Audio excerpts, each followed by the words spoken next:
That's right, kids. Today we're taking a look at 10 80s continuity errors that we found in Stranger Things. From season 1 to season 4, we are watching it all and looking back on any small mistakes in the props, scripts, costumes, and soundtrack. And don't worry, okay, I've asked some of my elders, I mean JoBlo crew, who were raised in the 80s to help me research for this video. You know what I miss most about the 80s?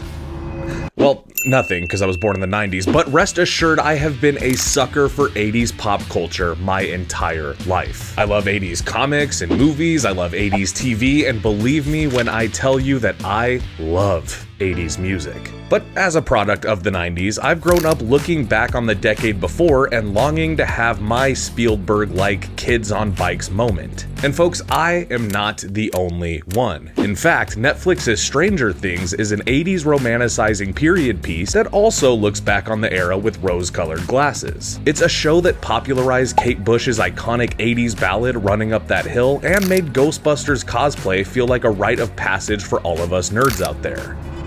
Can you tell? And you can ask anybody who's seen the show, but it does perfectly capture the aesthetics and continuity of the era that it's capturing. Or does it? Let's get into it. I guess also we should probably put a spoiler alert in effect somewhere. In episode 6 of season 4, we see a shot of Susie, Dustin's girlfriend, using a computer and typing a link with an HTML code to find the Project Nina location. What you just said makes no sense. Now don't try to tell me that you were doing this in the 1980s because the HTML code wasn't in fact invented until after 1990. This episode is set firmly in 1986, making this link years away from being usable. I guess I just hope it wasn't something urgent. In Season 2, Episode 1, there's a brief scene shot in a science classroom in Hawkins where you can see the modern periodic table of elements hung up on the wall.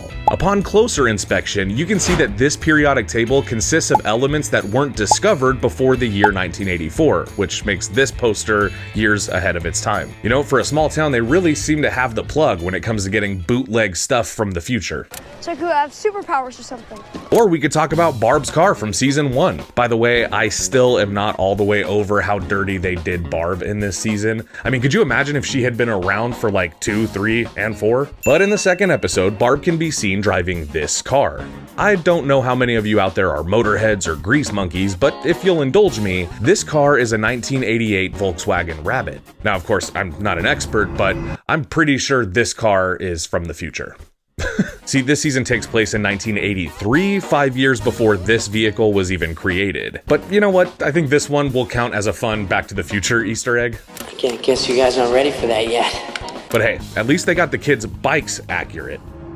Or did they? No, they really did. But I don't know about those headlights on the bikes. We might need to take a second look at those. Look, I admit it, continuity or not, the Stranger Things soundtrack is basically a greatest hits of the 1980s, and I am all for that. However, as an aficionado of 80s music, and specifically whatever my mom would bump in the car on the way to school, I think it's necessary to bring up that one of Jonathan's mixtapes features a song by the Smiths that was on their first album, which came out in 1984, and again, this season is set in 1983.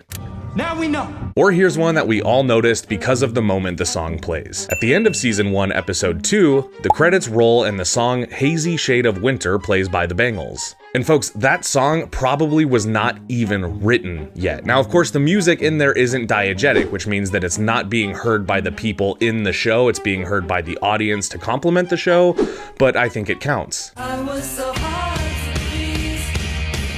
I gotta admit though, that is kind of the perfect song for the credits of that episode though, just because of the irony. I really like that. Also, Master of Puppets is an excellent song choice for Eddie's guitar solo in the Upside Down, and Master of Puppets was also not released at the time that this episode took place. But you know what? Fuck it. This one is so good that even though it's getting a point, I think we need to play a clip.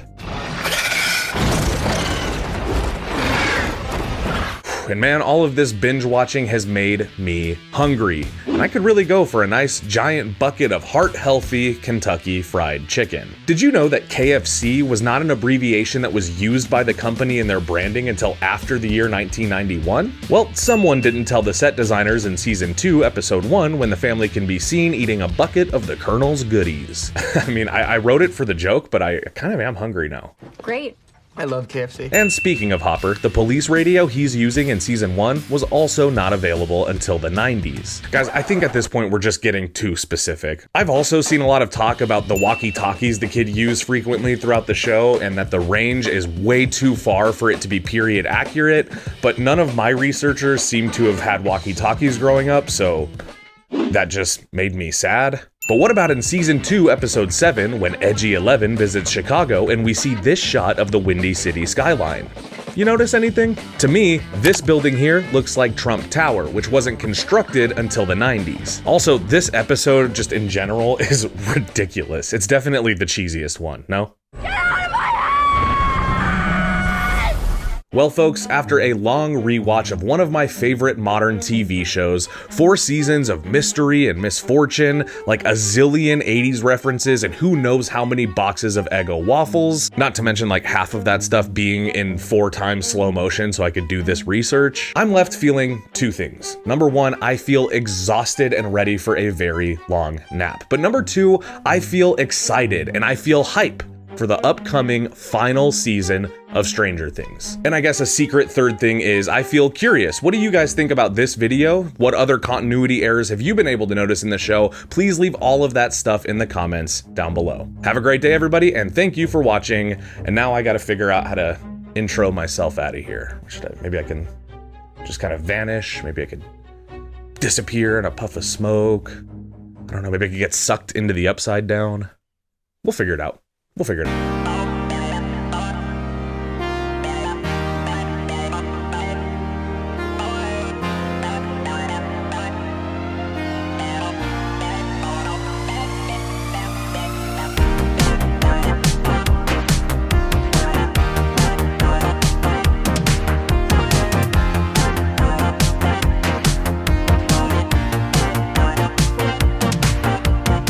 Thank you for clicking on our video, everybody. If you like what you saw here, please make sure you like the video and subscribe and share with your friends who like this sort of content. JoBlo was created by movie fans for movie fans, and we appreciate your support.